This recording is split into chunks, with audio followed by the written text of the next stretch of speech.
back. So I can use one arch wire, or I can use a tag and indirect anchor, keep the posterior teeth where they are.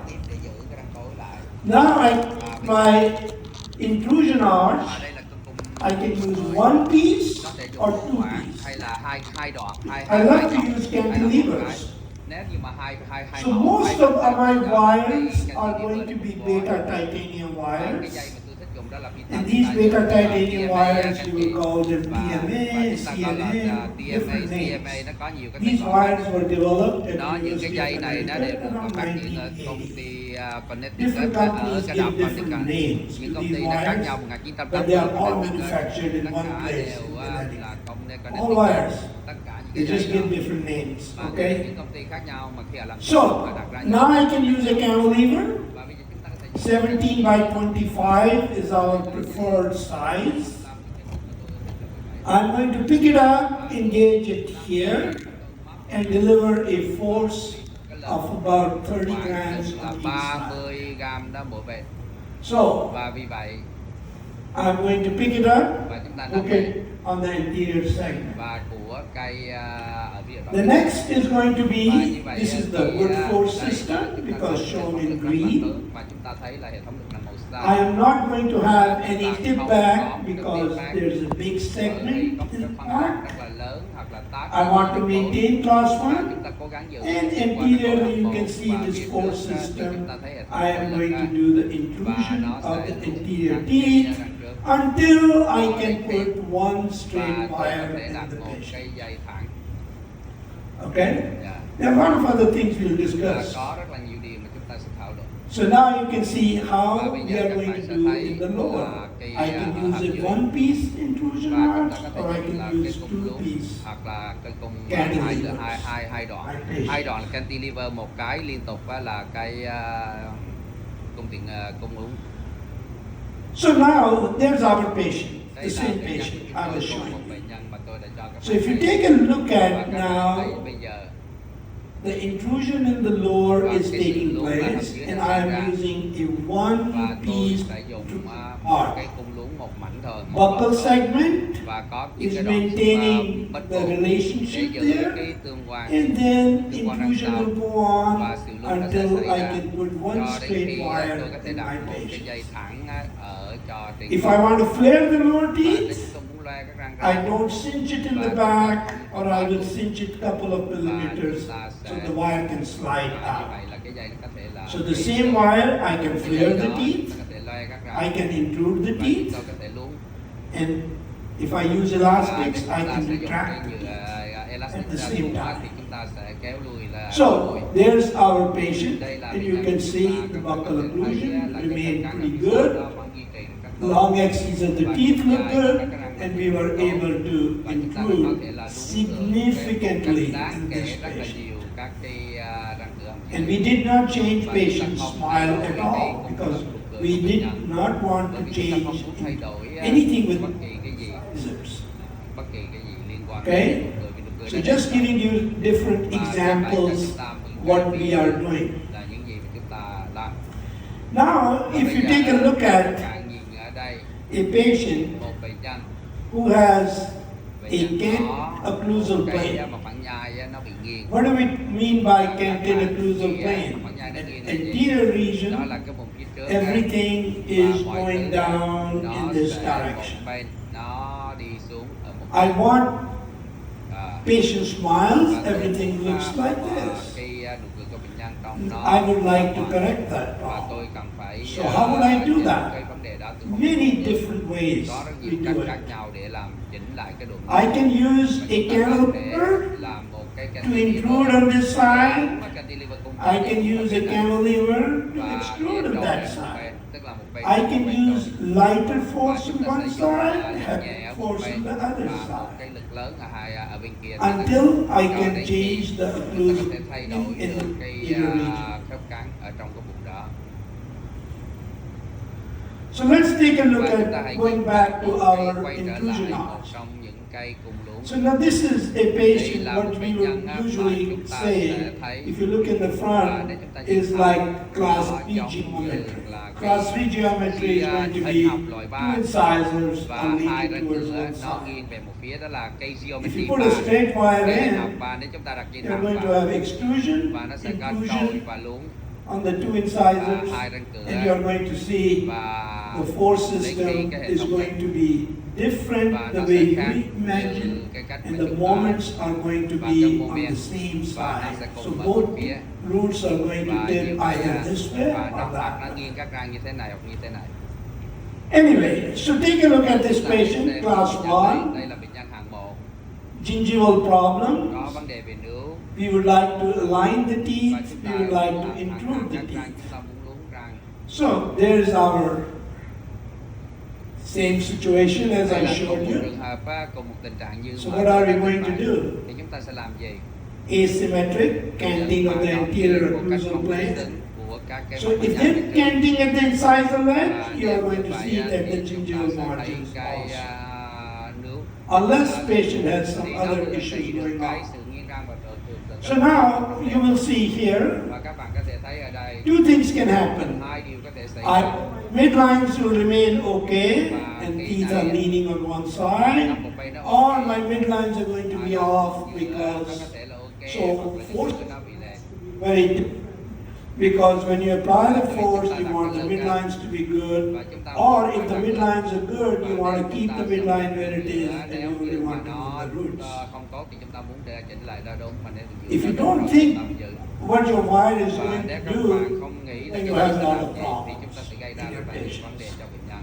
So in this patient what we want to do cái is chúng ta làm đó là same intrusion arch. một cái cung luống I'm going to ligate it first nó visit ở trong lần hàng only on this chỉ side, ở phía bên này thôi. on the lateral. Và ở cái răng The cửa second visit, và cái lateral lần and thứ hai, central. tức The là third răng visit hai và on the răng three một. teeth. Và lần thứ Three ba là visits, ba four ba weeks, răng and và occlusal plane bốn is là going hàng to thứ be. tư là đưa vào bốn răng cộng vào bốn. Okay, take a look at it. Và cái gì đây? So now we are going to ligate first Chúng ta on sẽ one có side, một bên thôi. then Và sau đó we are creating this và moment, chúng ta tạo ra một cái and moment. now you can see asymmetric force Và khi system hệ thống lực nó bắt in đầu moment và which moment moves như thế này all the four sẽ di teeth chuyển hết tất together. cả bốn răng So cùng what với we nhau. do is we Và place a cách heavy chúng ta sẽ rectangular làm wire dây in the rất là four incisors, ở các and we răng bring the cửa intrusion để wire bốn răng down, cửa đó nó engage it on the lateral, và chúng ta and cột vào next răng with cửa the central, và sau đó the next with the other tới central, là răng and cửa your giữa occlusal plane is và going to như be. vậy cứ cột dần các cái This works very nicely in those và patients đây là rất là tốt. where the lines are all.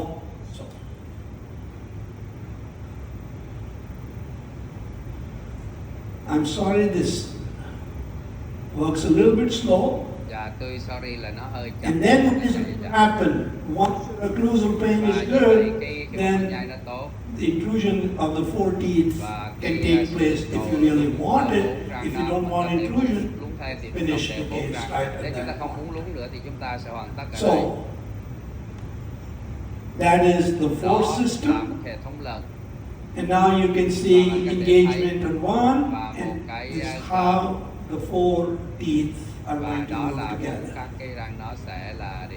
We use the same mechanics on Ta our sẽ dùng patient một here. cái mechanic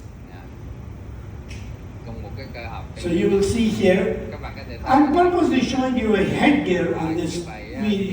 We don't use headgear these days. We use primarily tags to control our buccal occlusion. But what you can see here is that if in young patients, for example, ví dụ molar is class 1, gối là ở hạng 1 this molar is going to tip back. If you don't want it to tip back, you can put a tag and a passive wire, và một cái dây thụ động and the molar will stay where it is, đó cái and just the răng gối nó giữ intrusion nguyên and và sự luống nó xảy ra occlusal plane change is và nó going to thay take đổi vào place. phẳng nhai. Remember, Không có we are quay đổi using răng gối sau 40 đó. grams of force for Và 4 như teeth vậy, in the upper, 30 grams in the lower. 40 gram ở hàm trên, 30 gram ở hàm Okay. dưới. Nhớ cái lực như vậy. So there's our patient. Now you can manage the Và bây space. giờ á, đây là bệnh And nhân. now we have Để our xử lý được cái khoảng intrusion wire. và cái đây là cái dây luống You can see beta titanium 17 by 25 ligated on top of another ở trên wire, anterior segment. Sometimes we engage it in the chúng ta brackets sẽ gài also. vào trong cái mặt Depends on the long và axis tùy of theo the cái teeth. long axis là cái Okay? You can do the finishing, and usually we use 18 by 25 CNA because we developed CNA after PMA, so all beta titanium wires. Different companies give different names to these wires, and you can see we can finish the patient very nicely. So you remember this patient in the và beginning? các bạn sẽ thấy The cái gums were more shown on one side, less on the other như side. vậy thì có một cái nghiêng. Are you guys taking pictures of these faces? Có ai chụp hình cái khuôn mặt này bị Are nhăn you? không? Các bạn có chụp không? Khoát Say tay no. no không? No đi các anh chị nói no. Louder. No, khoát tay no. Love it. Là tôi yêu các bạn là. Alright. Now let's take a look at it. Và bây giờ Alright. thì There's our chúng ta patient. You thấy can see và left and right. và như vậy Let's take a look at the chúng ta patient sẽ with thấy ở đây, cantilevers. thì bệnh nhân có cái Now we go a little bit cái different, gói. difficult patient. Đây là mình có một Okay. bệnh nhân nó khó hơn. This is a patient. Đây là bệnh nhân. If you're not careful Và and nếu you các tell bạn the không patient cẩn to thận, bite, các bạn bảo patient cắt finds lại. some very convenient bite, Và you bệnh know, nhân and the cắn convenient cắt bite is called on one và side and the other nó side. sẽ đi qua So một you bên. have to be very Và careful chúng ta with cần phải these cẩn thận patients với những bệnh when nhân you này. look at if there's Và a khi chúng ta shift nhìn vào cái sự during the shift đi closure. và sự mà Okay? cái dịch chuyển của Crossbite on one side, Các not chị on em the thấy other. This side is class 1, the other side is bên class 2. phải thì là có một bên At the là same một, time, bên là hàng hai, midlines are off bên, also. bên trái hàng hai, bên phải hàng And ba. that is because how this Và patient đây is là biting, chúng ta thấy là khi bệnh nhân which cắn is lại not cách tự the nhiên là best vậy. way to do Đây it. là không phải là cái cách tốt nhất để chúng ta nhận Here's the được upper and cắn. lower arch. Đây là cung trên cung hồng dưới. How do I expand on one side and how do I expand on the other Và side? chúng ta sẽ không nới So rộng I'm ra just bên kia. using a Tôi Hyrax chỉ in this dùng hai rát patient. cho bệnh nhân này. And yeah, what you will see is that this Hyrax Cái becomes a này dynamic Hyrax because I am going to be cutting the size of the wire which touches the posterior teeth. So on this side, the wire is touching all the teeth. On this side, I have the wire touching all the teeth, but just goes up to the và premolar. đến cái răng cổ nhỏ chúng ta tùy theo cái cách Expansion has taken place. và cái sự nới So rộng one of xảy these ra. patients, after the expansion, I look in the mouth. Và Do I sau really đó have thì a tôi problem? là có một cái vấn đề gì không? Is the crossbite real or Và not đây real là in cái these nới patients? rộng đây nó có nghĩa là cắn chéo thiệt hay cắn chéo giả. I am Cắn not chéo using mà có cái tags đang là tôi không dùng to tay expand để nới rộng in young ở patients. bệnh nhân nhỏ tuổi tôi So không if dùng tay. patient is up to 16 years, I'm going to first try a Tức là Hyrax. từ I have no dưới 16 problem tuổi if tôi I sẽ dip gặp the là- molar a little bit tôi sẽ because gặp I vấn can đề upright it. bởi vì I can cái răng cổ overexpand nó it. nghiêng ra phía ngoài I'm nhưng not tôi sẽ using dùng screws in the tôi palate không in dùng every cái patient. cái vít ở So- một cái với mọi bệnh So nhân. there we are Ở now. đây, This patient has a real và problem. bệnh nhân này có cái vấn đề So thực sự. on one side, Thì my một bên, occlusion remains thì pretty vết good. và nó rất là On tốt. the other side, Phía you bên can kia see the expansion. và có thể took thấy place nới very rộng đó nicely. xảy ra rất là đẹp. So now you can see one incisor is coincident with the lower midline, the other one is not. Là cái đường giữa một cái nó không có rốt. So the problem in this patient is the occlusal plane in the Mặt lower. dài ở cung hàm dưới nó không được. How are we going to correct this Và làm problem? thế nào chúng ta chỉnh được cái vấn đề này?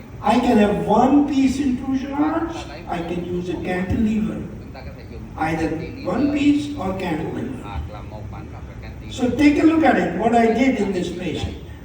I have an arch wire going all the way to the other Và side. qua phía bên kia, This wire is cut right here. đây chúng ta thấy là I have a buccal segment here. I leave the canine alone. chúng ta có cái Why do we leave the canine alone? chúng ta có If I put the canine in my arch wire thì chúng ta có and this molar tips back, the canine is going to extrude. Okay? Ok. So you leave the canine alone. Và tôi sẽ This có cantilever cái răng nanh một mình để riêng răng nanh thở. delivers a force of Và about như vậy 30 là grams. quãng lực là khoảng 30 gram. We are going to use this cantilever Các bạn sử dụng cantilever không? And now what is going to happen is cái điều xảy that ra when these teeth are being intruded, và các cái răng because nanh you are changing the occlusal thì plane, nó sẽ làm đổi this cái phần canine này và looks răng nanh extruded. răng nanh này nó không So bị that đổi means I lên. can go back Và như vậy thì chúng ta and phải quay trở include lại this và canine. luống cái răng nanh là sau. So you will see that I keep on using this until my occlusal Và cho plane đến khi cái phần anteriorly nhai của tôi looks better và nó every trông là time đẹp patient hơn comes cứ in. mỗi lần mà bệnh nhân đến với chúng tôi. So Và now, bây giờ once I think my incisors look fine, I use the same cantilever and I'm going to intrude và the để luống canine. cái răng nanh, dùng cái cung cantilever đó để luống răng You have nanh. to be very careful that force system is not going to bring the canine out or in. You have Phải to be cẩn very thận để cho careful cantilever how đó this loe force cái system răng is going to răng be nanh used. nó ra bên ngoài đó. Vì chúng ta luống như So vậy you nó will sẽ see loe now the intrusion of the canine is going on. và sẽ là cái Little bit of tipping has taken place here. nó có nghiêng răng. Class 2 elastic there going on. Được đeo And most of the time I don't use và class 2 elastic on one side. If I use it, then on this side I'm going to use a seating elastic. But here I'm trying to change the occlusal plane in this patient. để cho nó không có đổi cái mặt phẳng. So now what you are going to see here is Thấy ở đây là occlusal plane looks pretty good, not 100%, because you can see this lateral incisor is shown lot more than the lateral incisor on the other side. hơn là cái răng cửa bên này, hai răng cửa bên. So the treatment will continue in a patient like this until cho đến khi we can improve it much, much better. nó trở nên tốt hơn. So you can see here, Và các bạn thấy ở đây step down because we have step down, included this bởi vì quite a bit. mà nó rất là ít. So a lot of step downs are needed. Đây step down là cần thiết. Your arch wire, you can see we are using a coil spring to upright the second molar để in our patient. và trong bệnh nhân của chúng ta. So these patients become very difficult to treat. So you are not going to get 100%, but now you can see the midlines are on. A lot of hygiene issues in this patient are going on. And this is we are going to finish because class 1 on one side, class 1 on the other side, midline, except on this side the cane incisor shows a little bit more crown than on the other side. 90% improvement, not the 100%. 90% cải thiện chứ chưa được 100%. So now if you see, look at the patient's smile, Cười của bệnh nhân it's going to be much better. Midlines are going to be on. và cái điểm giữa nó sẽ được chỉnh đốn. So how did we treat this patient? Cantilever, just one cantilever, changing the hooking là cái cung gói on the lateral, on the canine, on the incisors, that's it. ở răng nanh hay là And we are going to basically finish the patient accordingly. tắt cái ca đó theo cái cách như vậy. Take a look at this young lady. Và hãy xem một cô bé Take a look at the canine and the incisal margins. This is a very interesting case because midlines are on. Okay, so now bây giờ people use crazy mechanics. ca dùng một cái They'll put class 2 elastic on one side, class 3 elastic on the other side, one elastic on. So all you do is change occlusal planes. So we want to use biomechanics. We want to use biomechanics in such a way. theo cái cách thức để cho We want to use biomechanics in such a way that midline remains intact. The roots are going to move on. cái This side is class 2. và các răng nó di chuyển. This side Một bên almost class 1. là hạng 2, một bên là gần như hạng 1. So one of the things you will notice, majority of your patients, when you have midlines off and the canines are not blocked, your molar will be class 2 on one side, class 1 on the other side. Subdivision case. Đây là cái ca gọi là You don't want to correct the midlines unless you can create the space distal to the laterals so you can correct the midlines. So that means molars have to be corrected first, chúng ta cần phải điều chỉnh and then midline is going to be corrected. So this is a patient has a deep bite. là cái I just want to sâu. go. I just put this slide there just to show you that when we teach our graduate students, we always do differential treatment plan, differential mechanics plan, and differential work wires. So when we are going to do the treatment, what are the treatment options? We always talk about options. I can do asymmetric intrusion, I can use cantilever, I can use simultaneous intrusion and exclusion cantilevers. What are the advantages? What are the disadvantages? And what are you going to use? What mechanics you are going to use? What are going to be the best mechanics?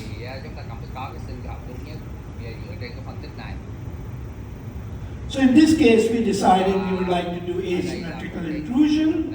Advantages are single intrusion arcs, simultaneous correction of deep bite and occlusal plane, favorable side effects because class 2 will become class 1, active intrusion throughout correction of CAN. So it's not a disadvantage because I can manage the side effects. So, doesn't look pretty. Patients don't like it. They say, oh doctor, I got 2 wires instead of 1 wire. Sorry, you have a fractured arm in skiing, you are walking around with a plaster, so don't complain about having 2 wires in the mouth.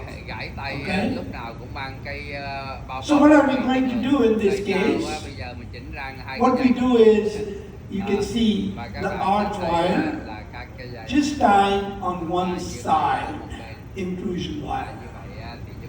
And we are going to continually tie until we correct the occlusal plane in this patient. So a lot of times what I will do is I will take a ligature wire and I am going to tie one side of the incisors with the posterior teeth so that my midline does not change. So, okay, the midline side effect is not going to be there in these patients. So if you take a look at the occlusal plane there, take a look at the occlusal plane on this side, and you can see now you can have the intrusion wire, and you can correct the posterior occlusion as well as the anterior. So just to show you an example, different examples in these patients. If you take a look in here, and take a look here at the end, take a look there, and we maintain. So the story here I'm giving you is, we don't like to use too many wires with our treatment. I'm using one intrusion wire, and all other wires are going to be the finishing wires. One wire is going to take care of my intrusion as well as the occlusal plane. So you can see how we change the axial inclinations of these teeth by maintaining the midline. Everybody gets it? Say yes. Yeah, you see, my orthodontics is very easy. You close your eyes and you can do it. Okay? You just have to think biologically, logically, intelligently. You can correct these problems very, very nicely. Okay? Now let's take a case of intrusion arch, correction of subdivision, and a occlusal plane. Different examples. Alright. So this is a paper we published with one of my Brazilian group. So take a look at this young lady.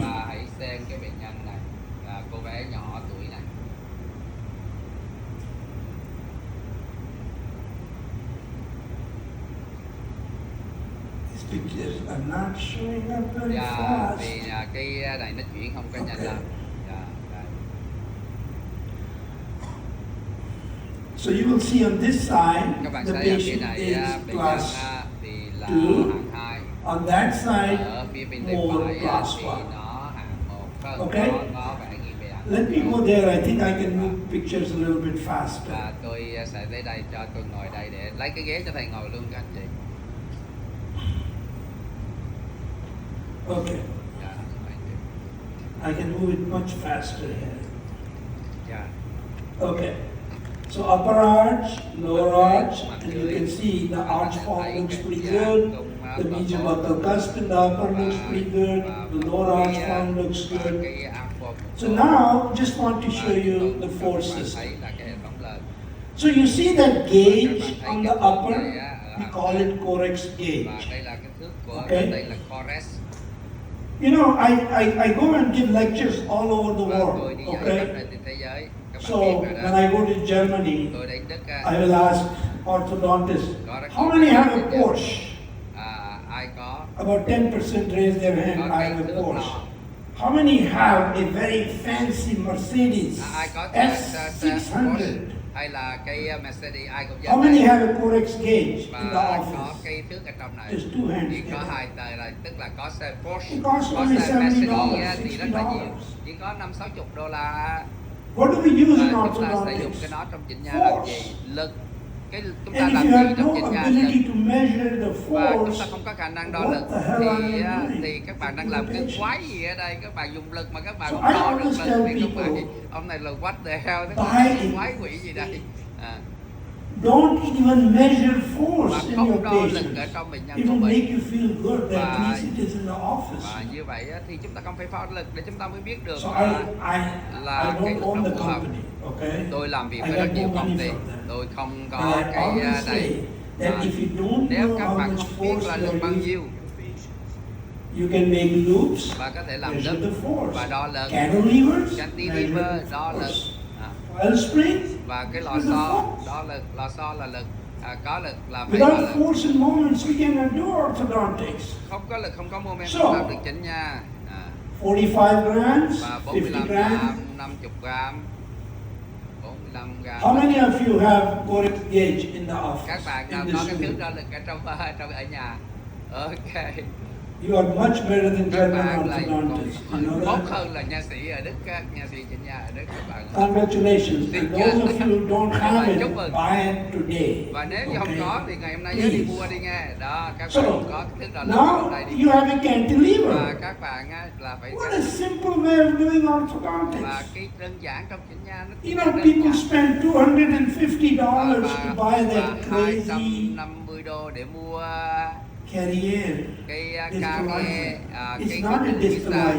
nó It's a phải là wire. đó là cái dây, nó không phải If cái patient doesn't use elastic, nếu các bạn it's không there. dùng luôn á thì I cái can các do bạn the same thing with 30 cents, và như little vậy piece có of 30 wire. cent thôi, cái dây này có 30 cent. It will do the same thing much Và better chúng ta có thể dùng cùng và biomechanical. đây nếu chúng ta Take a look at this little wire. I bring it down from the vestibule. I want to use 30 grams of force. If I need less force, I put the less pen in chúng ta the sẽ mouth. ít cần. Đó, chúng ta sẽ là Okay. mà cái này với lực lịch đúng. Now, Và bây giờ let's talk about another thing. chúng ta sẽ nói You remember we're talking about molar tipping và back? các bạn muốn là răng cối That nó we phải call ghi sao? moment. Chúng ta gọi đó là cái moment đó, cái So moment far này we đó. talked about the force.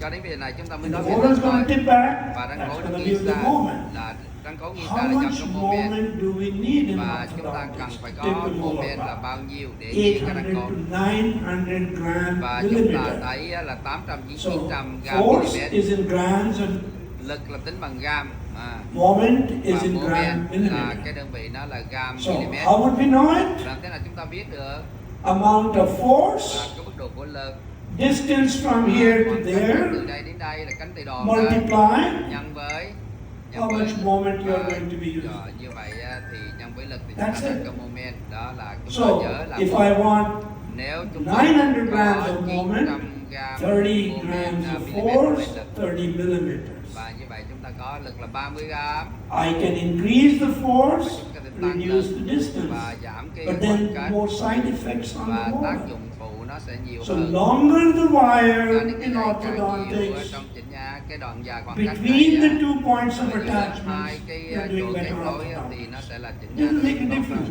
Straight wire, và whatever. cái dây If you're phẳng going from molar, Nếu to các bạn do đi từ răng something cối with the insides of the với răng canine, cửa hoặc răng skip nanh all the mà teeth. bỏ những cái răng khác Better ra forces. thì nó sẽ có một hệ thống lực tốt hơn. When you go from tooth to Và tooth, chúng ta đi từ các you cái can't răng activate the đầu wire răng too ra răng much. và chúng ta cần phải kích hoạt các răng You rất go là from nhiều. molar to Và chúng ta incisors, sẽ đi từ răng cối lot of thì distance, nó có nhiều cái lighter khoảng cách force, better và orthodontics. như vậy nó sẽ You có are cái going tiếp to nhận do. tốt hơn. So that is about the Đó corex là gauge. So cái, everybody is going to buy corex gauge, one, tức là cái and gauge I'm đó going là- to buy the stock in the Và- corex gauge company today. và như Okay? vậy á, thì các bạn á, là tôi không mua And cái please stock buy cổ it phiếu from này cả. Singapore, Có thể mua từ Singapore đen á.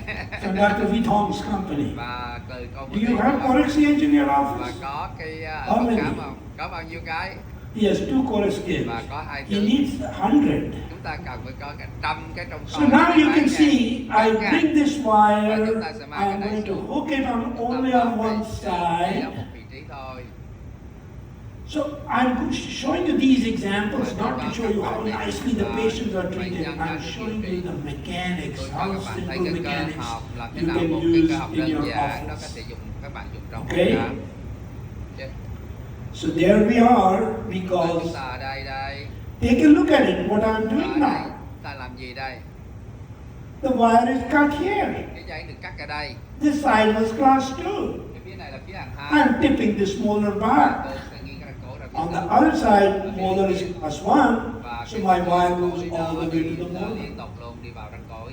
Dây chính anh chị dây So chính. now, Và bây giờ á, cantilever cung is cantilever not này including nó the không teeth xuống răng. because it is Thì, tied up with và the big nó wire. được giữ bởi một cái dây I'm rất only là going lớn. to tip the molar Và back. nhưng mà nó chỉ tiếp cây nghiêng How would I răng apply cổ. to tip molar? Và như vậy á, thì tôi dừng trục răng. Once the molar becomes class Và 1, từ một cái hạng một khi nó I đi put từ a hạng continuous một, arch wire tôi sẽ 1622, cái dây liên leave tục the từ cantilever, 6, 2, go to the next side, chúng ta leave đi the qua cái này. cantilever, go to Và heavier chúng ta wire dùng cái dây until mạnh my hơn roots cho đến are khi going to cái be chân where ta I want them to đúng be. y Cantilever will keep the crown where và it is, cái and the besides cantilever nó wires sẽ are đưa going răng to cối upright your molar. và như vậy nó Because sẽ your molar is dừng tipped.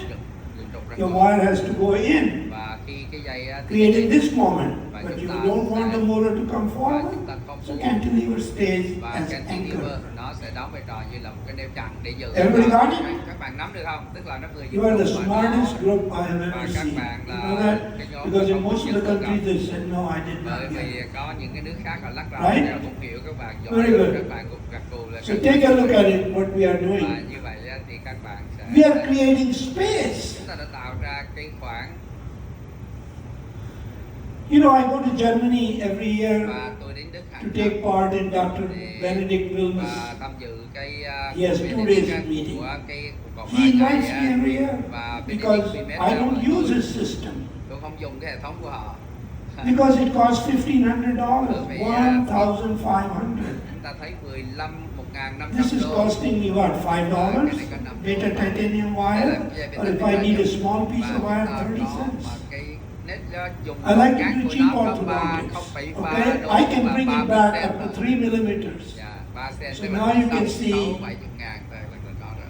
Now what did I do? Như vậy á, I cut the wire now cắt cái dây here ở đây because transeptal fibers nó are going cắt to bring cái the sợi molar xuyên mắt á, premolars nó back sẽ mang as cái the răng ra molar bên is sau. stepping back. Khi cái răng cối nó kéo lui thì nó sẽ Just to give you an idea, I'm going to show you the lower, what is going và on. ở dưới with là cái another gì đây patient. của một bệnh nhân khác.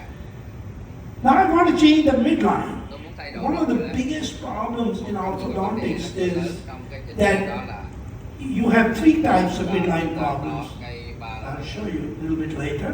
và You can have chúng ta sẽ có teeth nicely inclined, và các cái midlines are off. nghiêng Or you can have teeth like going like this, midlines are off. Or you can have roots in good position, và the như crowns vậy are going chúng on ta one sẽ side. đẩy rộng ở một So we developed this và chúng ta sẽ system. chia cái hệ thống này Anterior segment, và cái phần đầu phía trước wire goes down closer to the center of resistance. It could be here, ở đây it could be in, and then I am moving và all chúng ta sẽ 4 di teeth chuyển back tất on cả this. 4 các cái răng này Perfect vào way phía to sau correct your và midlines. đây We'll là show you a little bit chúng later ta sẽ xem more nó about it. để chúng ta sẽ xem nhiều hơn về So nó there phía we sau. are. Và chúng ta đang ở This side was class 2. và phía bên này là hàng 2 class 1, và bây giờ thành hạng 1. and there's our patient Và finished đây with the bệnh nhân của treatment. chúng ta đã hoàn tất điều trị. This is a problem Đây là with the hygiene. vấn đề vệ sinh. Okay? Đó. Cái nước là do So you will see và các bạn this thấy side was class 2. phía bên này là Class hạng one. 2. I did not use carrier distalizer. I did not use stents. I just used a simple Và tôi chỉ cantilever. dùng một cái khung cantilever rất là đơn giản. Okay? Another patient, Một bệnh nhân khác class 1 on this side, và một hạng class một 2 bên on the other và side. hai ở một bên. Midlines are off. Và đường Occlusal lệch plane is này. canted. Và cái mặt phẳng Things are not looking good in và this vì patient. vậy bệnh nhân mọi thứ không có Okay. vấn đề gì ở bệnh nhân này cả, tức là nhiều cái vấn đề khó khăn. So first thing what I want to do is I Đó là place a wire. tôi đặt dây vào. I never intrude canines with my intrusion of 4 incisors. Why? Because if I include canines, I had to add another 25 grams, 25 and 50 grams of force, and suddenly my molars are going to extrude. Cho nên không được lúc I know. 6 răng, lúc 4 răng thôi. Next dentition it works Bộ beautifully răng sữa because you are intruding incisor và răng cửa chúng ta lúc răng cửa in the proper position. ở vị trí tốt. Okay. Bộ răng hỗn hợp rất là So, tốt. Mix dentition rất là So what did we do? chúng We ta sẽ first làm gì? intrude the 4 incisors, Các cái răng cửa and then what we are going to do is use và chúng ta a sẽ dùng cantilever, cut the molar from the premolar, tip the molar back. chúng ta nghiêng răng cố ra sau. Đó, chúng Easy. ta rất dễ It's easy và orthodontics. easy It is not trên good da for dễ dàng. orthodontic companies, you know Nó that, không tốt because cho they các want to công sell ty you all the bởi fancy vì stuff. các công ty I'm họ muốn sorry, bán cho chúng ta Vietnam. những khí cụ nó dễ dễ. I'm sorry, Việt Singapore. Hoàng xin cảm ơn Okay, Singapore but đến. take a look at it. The Và midlines are on both sides. My và như occlusion is vậy class 1. hai bên nó thành thằng một. I tip the molar back, Và tôi sequentially nghiêng place và 16, 22, 25, 18, 25, cứ thay kept đổi the từng cantilever in răng the rồi mouth, cái cantilever uprighted, và dừng trong các răng xong. finish the patient. Xong cái tốt ca. There she is. Đây bệnh nhân như thế này rồi đây. We have no problem. Chúng ta không có cái vấn đề gì cả. Everything looks good. Mọi thứ trông rất là tốt.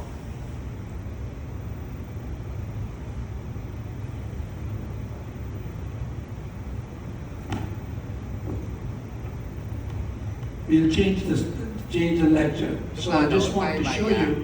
Chúng ta đã đổi qua một bài giảng khác.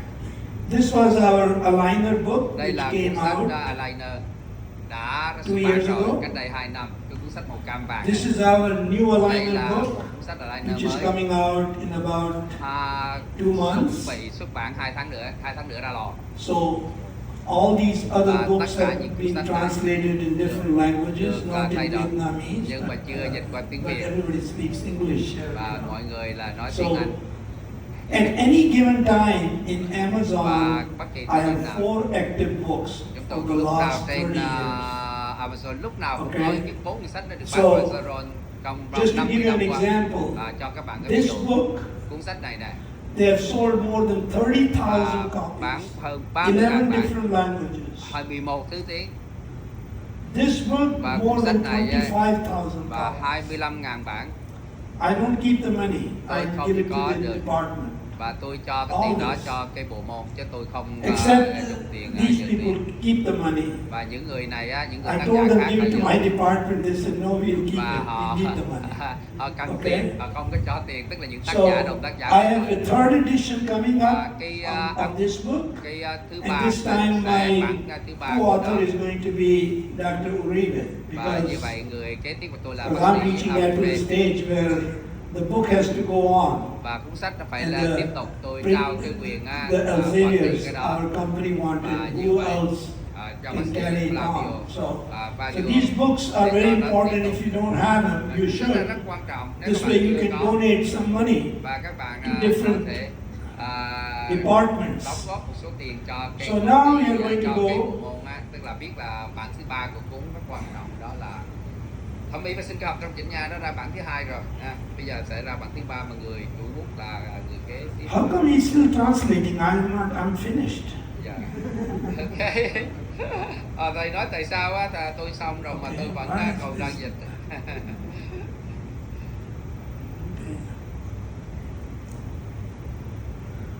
What is going on here?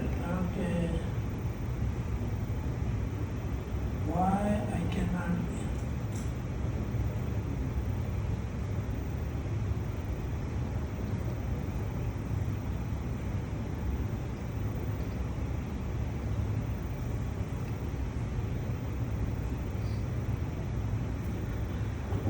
Okay, I think we can continue with this one. Tôi nghĩ là chúng ta sẽ tiếp tục với cái bắt đầu từ slide này. This is a case I treated some time back. Cách đây một thời gian.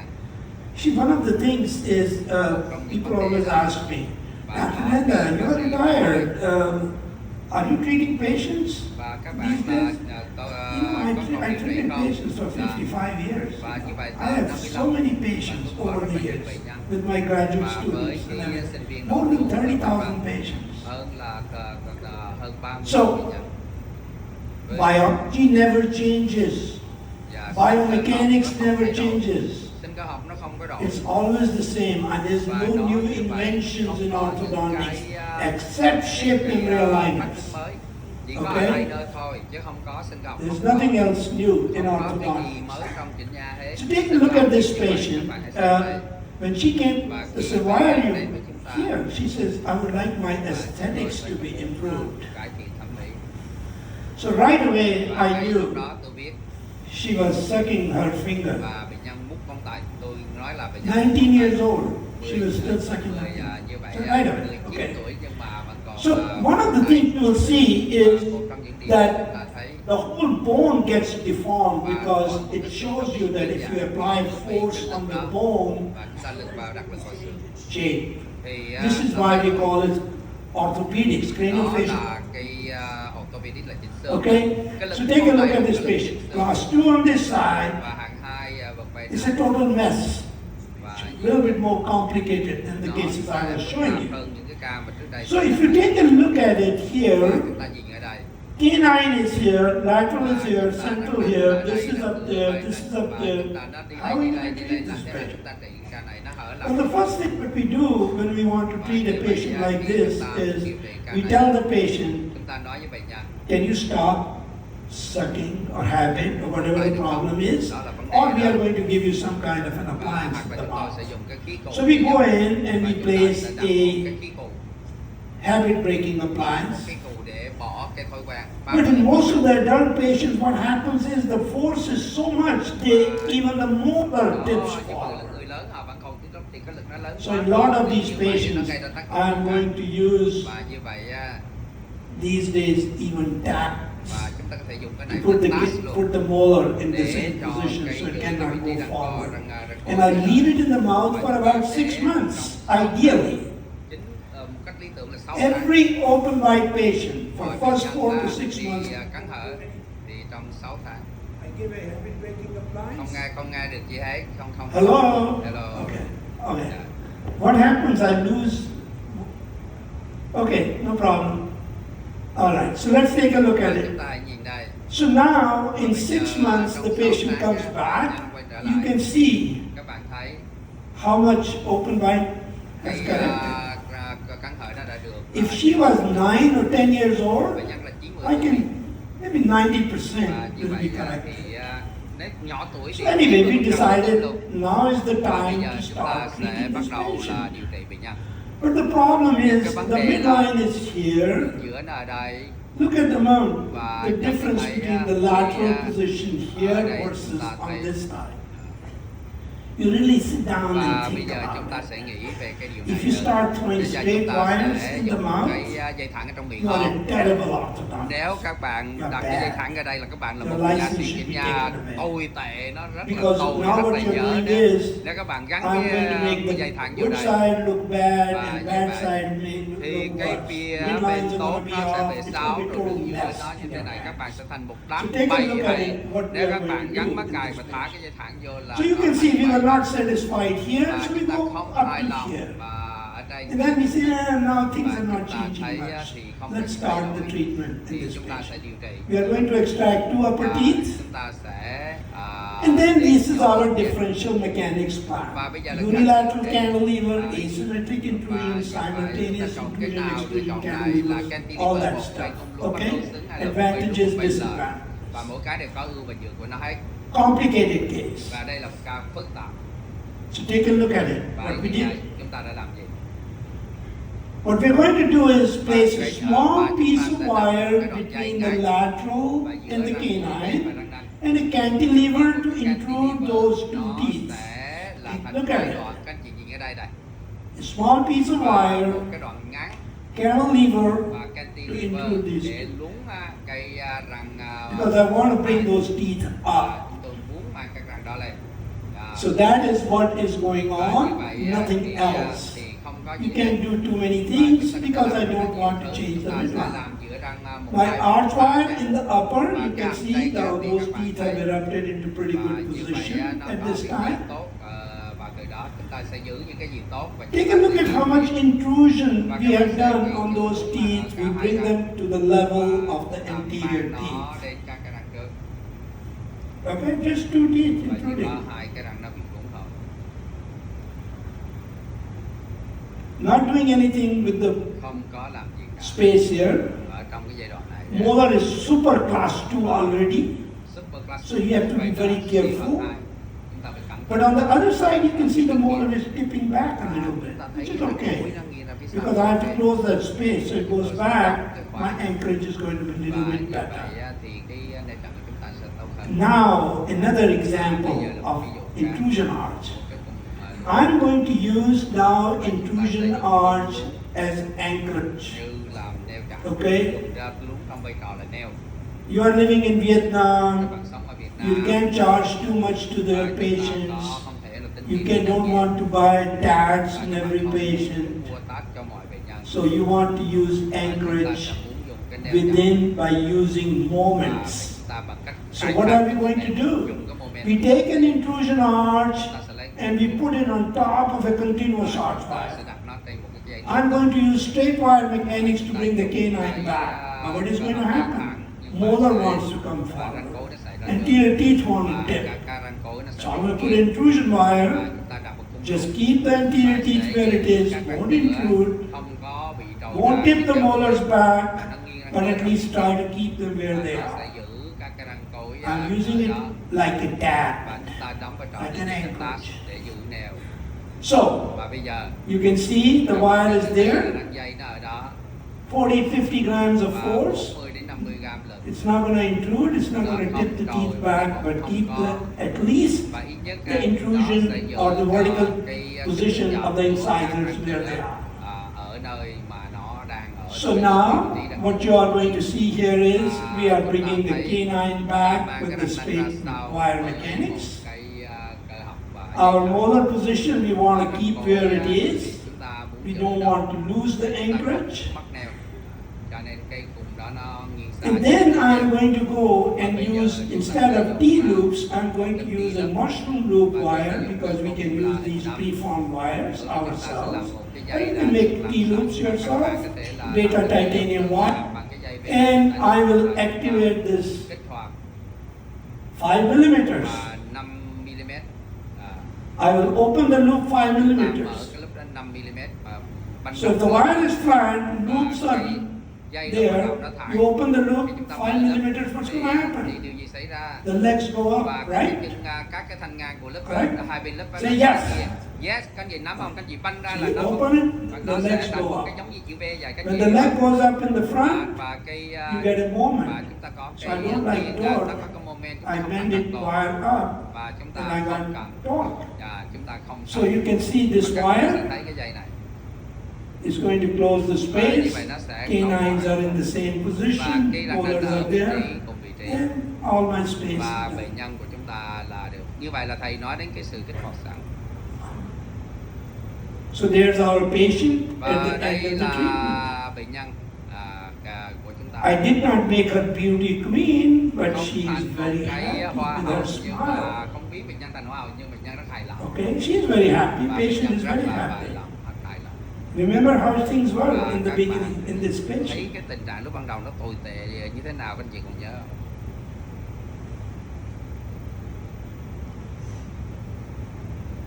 Big change Sự thay đổi lớn in her aesthetics. và thẩm mỹ. So I always tell people Tôi luôn that nói we với are, you know, orthodontists don't like to call themselves beauticians, but Đúng we ra ended phải up, nói a lot of patients, we become và almost như vậy beauticians, chúng ta làm whether như you là like it chuyên or viên not. thẩm mỹ cho bệnh nhân, beautician giống như chuyên viên thẩm mỹ. About 500 years ago, 500 all năm the barbers, và you know, cái the người people cắt who cut tóc, hair, cắt they tóc used to be dentists also. và cắt tóc cũng làm nghề răng luôn. You Cách know, đây 500 năm Go down, have your hair cut, have your và tooth tới đó extracted. là ta cắt They used to tóc do rồi all nhổ that răng stuff. luôn là cùng ông thợ. So you can see, Và các bạn có thể thấy all using tất cantilevers. cả đều dùng cantilever. Just to show you, this paper we wrote in 95. Và các chị It's thấy still bài good báo này today. 1995, ngày nay cái bài này Physics vẫn còn giá never trị. changes. Vật lý là không có đổi. You know, I can't change the Newton's law because now we have AI. Come Chúng on, ta you không thể know. nào đổi được Newton cái did not have định luật AI when he Newton. developed the Newton không cần Newton's AI, nhưng mà laws. các anh chị thấy Okay? AI cũng không có đổi So, được định luật Newton. Định you luật can see Newton this nó whole có ở system. đó. I'm going to show you another Và case. chúng ta sẽ cho anh chị xem. Take a look at it. Chúng ta hãy xem đây.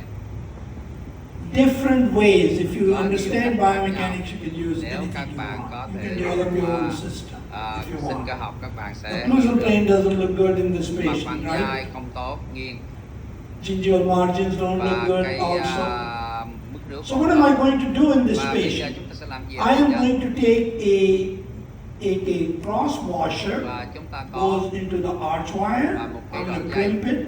Chúng And tôi now I got a cắm nó vertical một cái tube ống designed ống here. hầm ngay ở giữa các anh chị để chúng tôi có thể cắm cái See lực this? chịu đứng.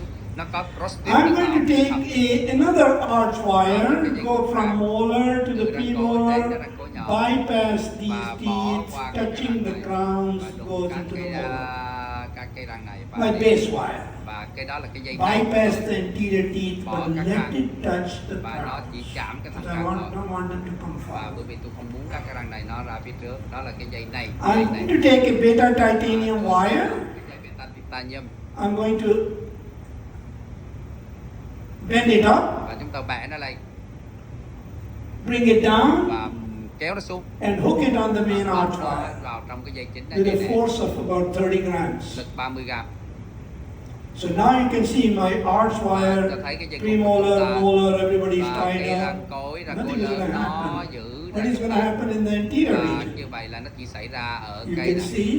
Các bạn có thể thấy nó sẽ tạo ra moment để I'm going to use this tôi sẽ dùng cái when này my midlines are và off. đường giữa của chúng ta And nó I sẽ want lên. to move my Và midlines chúng this ta way. muốn gì The other examples I showed you were where the midlines will remain where it như is, vậy thì and I just want to change the và có roots. hai trường hợp là trường hợp chúng ta muốn giữ nguyên đường giữa Okay. và chỉ xoay thôi, và trường hợp vừa giữa vừa xoay. So I'm creating a moment Và for the chúng ta four tạo teeth. ra một cái moment cho 4 răng. Another way of doing it. Và một cách là Okay. để làm đó là một cách để You can look at it here, và chúng ta nhìn ở đây and you can see how you và can chúng ta improve có thể the thấy là chúng ta aesthetic. đã cải thiện được thẩm mỹ như thế nào. Just show you an example Và of a đây là patient. một cái bệnh nhân, một ví dụ. So I have this patient. Và This was an đây adult là- patient. I'll just show you đây là 3 bệnh or nhân 4 người pictures lớn of this và patient. chúng tôi đã cho anh chị xem một So vài comes in, you can see bệnh nhân chúng ta lateral is shown all the way like this. The cái răng midlines cửa in this bên case nó are. trồi They're thế okay. này. So I'm going to show you this example Và tôi how I sẽ cho would anh correct chị it. là biết cách mình tôi This xin is nó. example number 3 Đây or là 4 or cái- 5 I've shown you so many. Và đây là một Take a look cái at this ví dụ one. 2, 3, 4. So we have a base wire going from Và molar all the way cái, to the other side. Chúng ta có một cái dây lớn. I have a cantilever only on one side. Cantilever một bên. And take a look at it, Và how đây I nhìn can đây. intrude. Chúng ta có thể luống So I can do it with one piece và như vậy intrusion là arch. I can do it with một bên cantilever. là luống là dùng cantilever. Intrusion arch will cost you $5. Cantilever will cost you $30 và cents. thì Và But I think chúng in ta your thấy, currency it will be năm- few thousand, whatever và you như are vậy paying, một right? cái cung mà liên tục là 5 đô, thì cái Everybody này is a 2 đô millionaire rưỡi. in this room, right? Và ai cũng ở đây cũng là một I cái love triệu phú. Vietnam. I want Tôi to đến move Việt here, Nam, you chúng know. tôi muốn I ra always đây. wanted to be Và millionaire. chúng tôi sẽ Very thành easy triệu to phú ở become a đây. Ở millionaire, đây right? chúng ta dễ dàng Very trở thành good. triệu Thank phú. you. So Xin take a cảm look ơn. at it, man. Và đây, I change it. và tôi thay đổi như thế này. Đây là cái cách. Now, I want to show you another Và example. tôi Take cho a look các at bạn it. một cái ví dụ khác. Aha. À, When do I use this thing? tại sao tôi dùng cái này? So I have a patient, Và tôi let's là say. bệnh nhân. The overbite on this side Cái, is độ 4 cong millimeters. đây là 4 On ly. this side, I have a little bit of Và- open và bite, đây or cái này maybe là 2 hơi ngắn hở, millimeters. hay là cái I want to intrude this maybe a millimeter. On this side, I want to intrude 3 millimeters. I'm going to have more active force on this side, less force on this side. I can have a tad in front of the Chúng molar, ta có một cây tát ở phía trước răng cối thì or a continuous arch cây wire dây cung liên tục to take care of my và anchorage. để giữ cái neo chặn của tôi. Một cái cung liên tục mà bypass cái đoạn này. So it depends how the midlines have to be Và changed các bạn with thấy your giữa nó thay đổi. occlusal plane. On that basis, you are going to decide one cantilever, two Một cantilevers, hai cantilever. intrusion arch, one piece intrusion arch, how you are going to do it. Và như vậy chúng ta. So there's our patient, for Đây là example. cây bệnh nhân. I got a buccal segment Và here, chúng ta có buccal segment ở đây, có một beta buccal titanium. đó là bằng đây là A lot of times with these cantilevers, I can take a little bit of tubing and I can put it there so it doesn't. đôi khi chúng ta hurt lọc the nó một patient's cái ống luồn để tissue. cho nó khỏi đau bệnh nhân, vì ở cây đó So, trước khi bạn có cắm bắp intrusion thì force here, luồn vào. extrusion force on Và that side. là lúc một bên tròn một bên. So you can see this the patient is there, Và các bạn thấy cái sự Here. của điều trị bệnh nhân đây. and you can see you use this force until Và you chúng ta have the correct occlusal và planes khi chúng in ta your có cái patient. mặt phẳng nhai nó bằng phẳng. Nó So these are the. So I purposely pick tôi đặt these cái này ở simple trong cái examples ví dụ so you đơn can giản use these in your và office. các bạn có thể dùng cái này trong phòng I didn't want to make it too complicated và for tôi you muốn làm cho phức tạp because cho bạn. otherwise we could be talking about a lot about biomechanics, the long axis of the incisors, and how much force you bao can nhiêu use and cái all lực that. như We vậy don't want to get into và that. các bạn không cần đến đó. Okay? So, there's another patient, for example. Đây là một bệnh nhân. Let me see if I want to even show this patient. Dạ, để tôi xem thử là chúng ta có nên sẽ Because- trình bày cái này không. Somehow my computer is not behaving properly. Và đôi khi máy tính của tôi nó hoạt động không có tốt, cho tôi xem thử. Okay, but I want to, why cannot I change it?